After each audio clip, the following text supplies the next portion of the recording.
Hello दोस्तों, mission government job के official YouTube channel पे आप सबका स्वागत है। जीके की जो नई सीरीज़ हमने शुरू की है उसके अंदर ये पार्ट हमारा 6 रहेगा। ऑलरेडी हम 5 पार्ट कंप्लीट कर चुके हैं।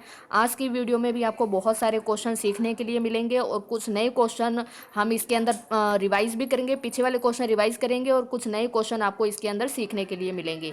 तो आज का हमारा पहला क्वेश्चन है, संविधान की द्वितीय अनुसूची यानी कि सेकेंड अनुसूची का संबंध किससे है। इंपॉर्टेंट क्वेश्चन है। संविधान से मैं सारे क्वेश्चन आपको रिवाइज करवा दूंगी जितने मैंने अभी तक करवाए हैं। इस वीडियो में मैंने संविधान से कई क्वेश्चन लिए हैं।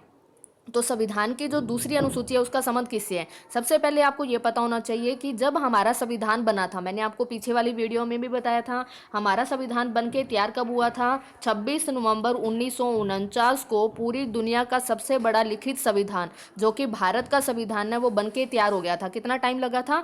2 साल 11 महीने और 18 दिन में बनकर तैयार हुआ था। इसीलिए 26 नवंबर को हम संविधान दिवस के रूप में या फिर कानून दिवस के रूप में मनाते हैं। जब हमारा संविधान बना था तो संविधान में अनुसूचियां कितनी थी? 8 अनुसूचियां थी। लेकिन जैसे जैसे समय चेंज होगा वैसे वैसे संविधान में संशोधन भी करने पड़ते हैं। अगर पूछे मूल संविधान में कितनी अनुसूचियां थी तो 8 अनुसूचियां थी। लेकिन वर्तमान में कितनी अनुसूचियां हैं? तो वर्तमान में अनुसूचियों की संख्या कितनी है? 12 है। ये आपको ध्यान रखना है। एक एक दो दो कर मैं आपको 12 की 12 अनुसूचियां याद कराऊंगी। एक साथ सारी अनुसूचियां नहीं करनी है। आज आप रिवाइज करोगे कल फिर भूल जाओगे, इसलिए हम डेली अनुसूचियां करेंगे ताकि आपको 12 की 12 अनुसूचियां याद हो जाए। और पेपर में एक क्वेश्चन अनुसूची से 100% आता है। तो संविधान के सारे भाग भी कराऊंगी, संशोधन भी कराऊंगी, अनुसूचियां भी कवर करेंगे, लेकिन धीरे धीरे कर हम कवर करेंगे। ओके, तो आज मैंने लिया है कि संविधान की दूसरी अनुसूची का संबंध किससे है। तो इसका आंसर क्या हो जाएगा? दूसरी अनुसूची में वेतन का उल्लेख है, यानी कि जो भी राष्ट्रपति उपराष्ट्रपति जिन इनको जो वेतन दिया जाता है उसका उल्लेख किस में है? संविधान की दूसरी अनुसूची में है। आ गया समझ में?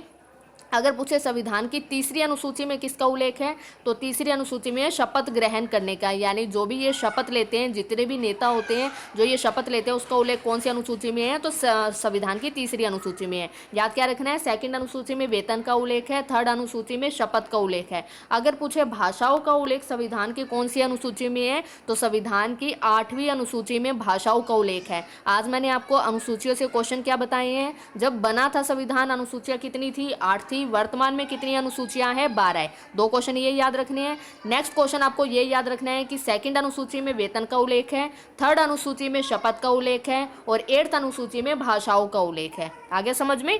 नेक्स्ट क्वेश्चन करते हैं हम यहां से।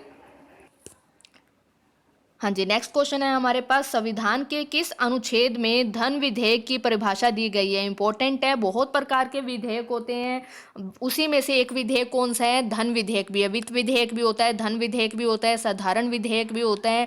तो धन विधेयक की परिभाषा की कोई भी बिल जो है वो मनी बिल है या नहीं है, इसकी परिभाषा किस में दी गई है? कौन सा आर्टिकल है? तो आर्टिकल नंबर 110, यानी 110 में बताया गया है धन विधेयक के बारे में। आगे समझ में? इंपॉर्टेंट क्वेश्चन है, याद रखना है, बहुत बार पेपर में आया है। नेक्स्ट क्वेश्चन है हमारा, संविधान के किस भाग में संविधान संशोधन की प्रक्रिया का उल्लेख है। इंपॉर्टेंट क्वेश्चन है, मोस्ट इंपॉर्टेंट है, ये आपको याद होना चाहिए। अभी मैंने पीछे आपको बताया था जब हमारा संविधान बना था तब अनुसूचियां कितनी थी? 8 अनुसूचियां थी। वैसे ही जब संविधान बना था तब संविधान में टोटल चैप्टर कितने थे? जैसे अगर आप कोई भी बुक पढ़ते हो तो उस बुक में क्या होती है? चैप्टर होते हैं। वैसे ही हमारे देश का जो संविधान है उसमें भी चैप्टर है। जब हमारे देश का संविधान बनाया गया था तब उसमें चैप्टर कितने थे? 22 भाग थे। ठीक है। वर्तमान में अनुसूचियां कितनी हो गई है? 12 हो गई है। और अगर पूछे वर्तमान में संविधान में टोटल भाग कितने हैं, तो भाग जैसे अनुसूचियां बढ़ी है, आर्टिकल बढ़े हैं, वैसे संविधान के चैप्टर भी इंक्रीज हुए हैं। अब एक बात आपने ध्यान रखना है, लास्ट वाला चैप्टर आज भी 22 है। जैसे अगर आप देखोगे कि 9 में क्या पार्ट जोड़ दिया, 4 में क्या पार्ट जोड़ दिया, अगर इस तरीके से अगर हम काउंट करेंगे तो टोटल चैप्टर आज कितने हो जाते हैं? 25 चैप्टर हो जाते हैं। अगर आपसे ये पूछा जाता है कि मूल संविधान के अंदर कितने भाग थे, तो 22 भाग थे। अगर आपसे पूछा जाए वर्तमान में कितने भाग हैं, तो आपने आंसर क्या देना? वर्तमान में 25 भाग हैं। ठीक है, ऑप्शन में 22 फिर आपको नहीं मिलेगा। वर्तमान में हमारे संविधान में कितने चैप्टर है? 25 चैप्टर है। लेकिन आपको नॉलेज के लिए पता होना चाहिए चैप्टर आज भी 22 ही है। लेकिन अगर हम सब पार्ट काउंट करेंगे, जैसे 4 जो चैप्टर है उसके अंदर क्या जोड़ दिया गया है, 9 जो चैप्टर है उसमें भी क्या जोड़ दिया गया है, इस प्रकार से अगर हम सब पार्ट एड्स करेंगे तो आज टोटल चैप्टर कितने हैं हमारे संविधान में? 25 है। आगे समझ में। उसी के अंदर जैसे समय समय पर संविधान में बहुत सारे चेंजेस करने पड़ते हैं, और जब संविधान में चेंजेस करते हैं तो उसे क्या बोला जाता है, संविधान संशोधन बोला जाता है। मैंने आपको पढ़ाया भी था कि 42वां संविधान संशोधन कब हुआ था, 1976 के अंदर हुआ था। 44वां संविधान संशोधन कब हुआ था, 1978 में, जिसके द्वारा एक मौलिक अधिकार को कम किया गया था, संपत्ति का मौलिक अधिकार। तो ये जो संविधान संशोधन है, इसकी प्रक्रिया का उल्लेख संविधान की कौन से चैप्टर में, ये तो नहीं होगा ना कि संविधान खोला और संविधान में संशोधन कर दिया।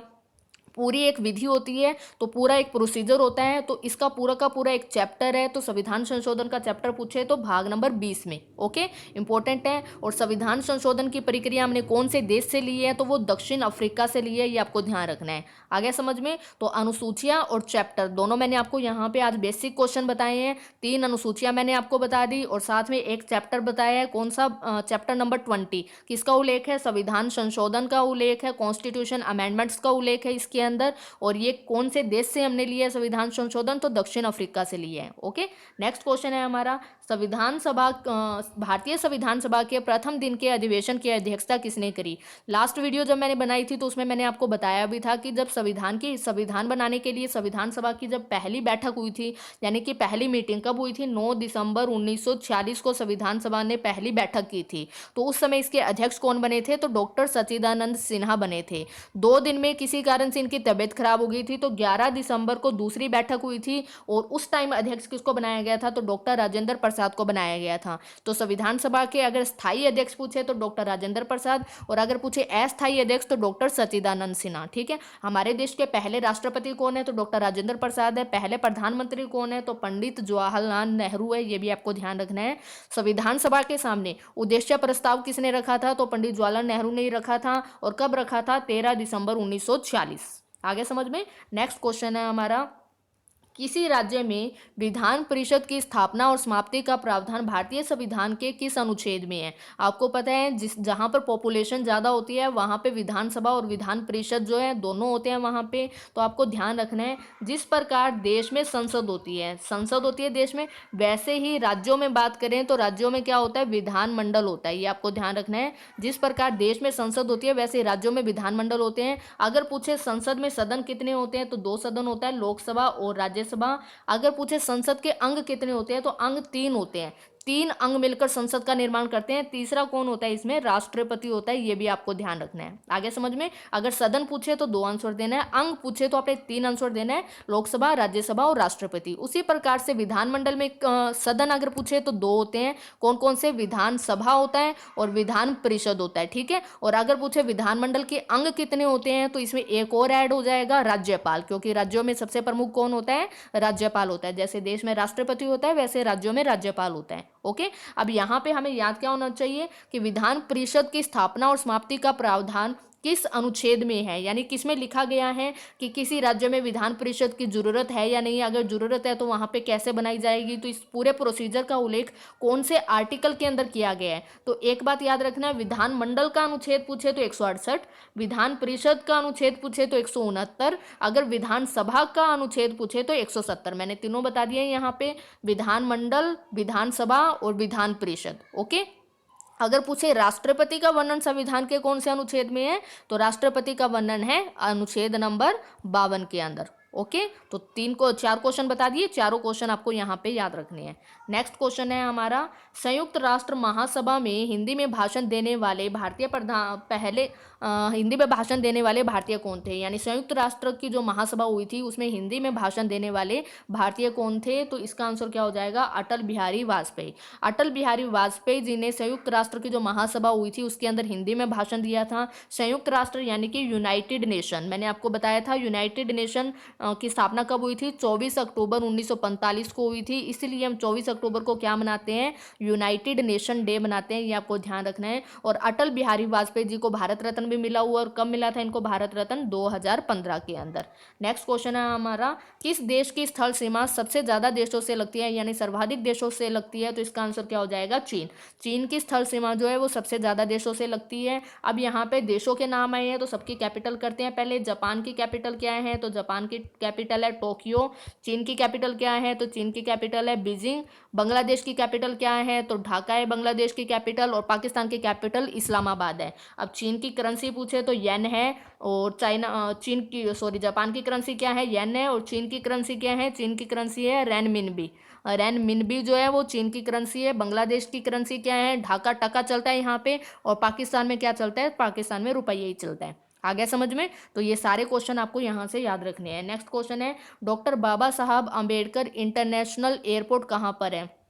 डॉक्टर बाबा साहब अम्बेडकर इंटरनेशनल एयरपोर्ट है नागपुर के अंदर। ठीक है, याद रखना आप। उसके बाद मैंने आपको ये भी बताया था कि सरदार वल्लभ भाई पटेल इंटरनेशनल एयरपोर्ट कहाँ पर है, तो उसका आंसर क्या हो जाएगा, अहमदाबाद गुजरात के अंदर है। अगर पूछे देवी अहिल्याबाई होलकर एयरपोर्ट कहाँ पर है, तो वो आंसर क्या हो जाएगा आपका, इंदौर के अंदर है। ठीक है। नेक्स्ट क्वेश्चन है हमारा, गुड गवर्नेंस डे कब आता है, तो गुड गवर्नेंस डे यानी सुशासन दिवस हम कब मनाते हैं, हर साल 25 दिसंबर को मनाते हैं सुशासन दिवस। ठीक है, इंपॉर्टेंट क्वेश्चन है, आपको याद रखना है। 10 दिसंबर को क्या आता है, विश्व मानवाधिकार दिवस। 1 जुलाई को क्या आता है, राष्ट्रीय डॉक्टर डे यानी कि नेशनल डॉक्टर डे आता है 1 जुलाई को। आप लोग मुझे कमेंट करके बताओगे कि 11 जुलाई को क्या आता है। ठीक है। नेक्स्ट क्वेश्चन है हमारा, मिस्र की राजधानी क्या है, तो मिस्र की राजधानी है काहिरा। और मिस्र की मुद्रा क्या है, ये आप लोगों के 2 होमवर्क क्वेश्चन है। 11 जुलाई को बताना है क्या आता है, और मिस्र की मुद्रा क्या है ये भी आपको बताना है, यानी कि करेंसी क्या चलती है ये आपने कमेंट करके बताना है। अब हम कर लेते हैं आज के हमारे करंट अफेयर। हाँ जी, तो करंट अफेयर के क्वेश्चन है हमारे पास 50 क्वेश्चन हमने करंट अफेयर के कर लिए हैं। करंट अफेयर ये जुलाई के हैं हमारे पास। अपने साथ साथ में 10 क्वेश्चन जरूर करने हैं डेली करंट अफेयर के। तो आज का हमारा पहला क्वेश्चन है, किस एयरलाइन ने टफ कुकी अभियान शुरू किया था, तो इसका आंसर हो जाएगा इंडिगो जो एयरलाइन है उसने ये टफ कुकी अभियान शुरू किया था। 1 लाइनर क्वेश्चन है, आपको ये याद रखना है। ठीक है। इंडिगो का हेडक्वार्टर कहाँ पर है, तो गुरुग्राम में है। और इसके सीईओ कौन है, तो इसके सीईओ है रोनो दत्त। नेक्स्ट है, खेल मंत्रालय जूनियर खिलाड़ियों के लिए भी कौन सी योजना शुरू करेगा, तो इसका आंसर क्या हो जाएगा, टॉप्स योजना शुरू करेगा। टारगेट ओलंपिक पोडियम स्कीम जो है वो इसकी फुल फॉर्म है। ठीक है। ये जो खेल मंत्रालय, ये योजना पहले सीनियर खिलाड़ियों के लिए होती थी, लेकिन अब ये जूनियर खिलाड़ियों के लिए भी है, ताकि उनकी स्किल जो है वो और ज़्यादा इंप्रूव हो और भारत का नाम जो है वो और ज़्यादा रोशन हो और वो भारत के लिए ओलंपिक के अंदर मेडल लेके आ सके। इंपॉर्टेंट क्वेश्चन है, याद रखना है। ठीक है। नेक्स्ट क्वेश्चन है हमारा, हाल ही में किस देश में G4 स्वाइन फ्लू वायरस मिला है, तो सबको पता है कोरोना वायरस कहाँ से आया है, वहीं पर G4 स्वाइन फ्लू वायरस भी मिला है। तो इसका आंसर हो जाएगा चीन। चीन की कैपिटल क्या है, बीजिंग है, अभी मैंने कराया था। मुद्रा क्या चलती है वहाँ पे, रेनमिन भी चलती है। और वहाँ के प्रेसिडेंट कौन है, तो शी जिनपिंग है। हाल ही में किस राज्य में विश्व का तीसरा सबसे बड़ा स्टेडियम बनाया जाएगा, तो विश्व का तीसरा सबसे बड़ा स्टेडियम कहाँ बनेगा, तो राजस्थान में बनेगा। और राजस्थान की कैपिटल क्या है, जयपुर है। और सीएम कौन है वहाँ के, अशोक गहलोत है। और गवर्नर कौन है वहाँ के, तो कलराज मिश्र है। वर्तमान में ये, अगर ये वीडियो आप बाद में सुनते हो तो उस टाइम का आपको सीएम और गवर्नर जरूर चेक कर लेना है। ओके। नेक्स्ट क्वेश्चन है हमारा, गुजरात के किस शहर में धन्वंतरी रथ मोबाइल वैन लॉन्च की गई है, तो इसका आंसर क्या हो जाएगा, अहमदाबाद, जहां पर सरदार वल्लभ भाई पटेल इंटरनेशनल एयरपोर्ट भी है। ये मैंने आपको करवाया था। अब धन्वंतरी से आपको एक क्वेश्चन और याद रखना है। धन्वंतरी योजना अगर पूछे किस राज्य ने शुरू करी है, तो असम सरकार ने शुरू करी है। और अगर पूछे धन्वंतरी रथ मोबाइल वैन लॉन्च कहां पर हुई है, तो इसका आंसर क्या हो जाएगा, अहमदाबाद। ठीक है। नेक्स्ट क्वेश्चन है हमारा, भारत में कॉमन सर्विस सेंटर की पहली ट्रांसजेंडर ऑपरेटर कौन बनी है, तो जोया खान बनी है। ओके।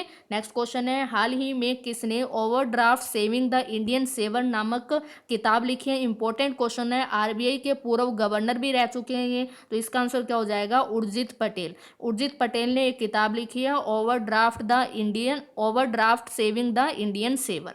जो भी बुक न्यूज़ में आती है वो बुक आपको जरूर याद होनी चाहिए। नेक्स्ट क्वेश्चन है हमारा, हाल ही में फ्रांस के नए प्रधानमंत्री कौन बने हैं, तो जीन कैस्टेक्स जो है वो फ्रांस के नए पीएम बने हैं। फ्रांस की कैपिटल पेरिस है, करेंसी यूरो है। और वहाँ के प्रेसिडेंट कौन है, वहाँ के राष्ट्रपति कौन है, तो इमैनुअल मैक्रोन जो है वो वहाँ के राष्ट्रपति हैं।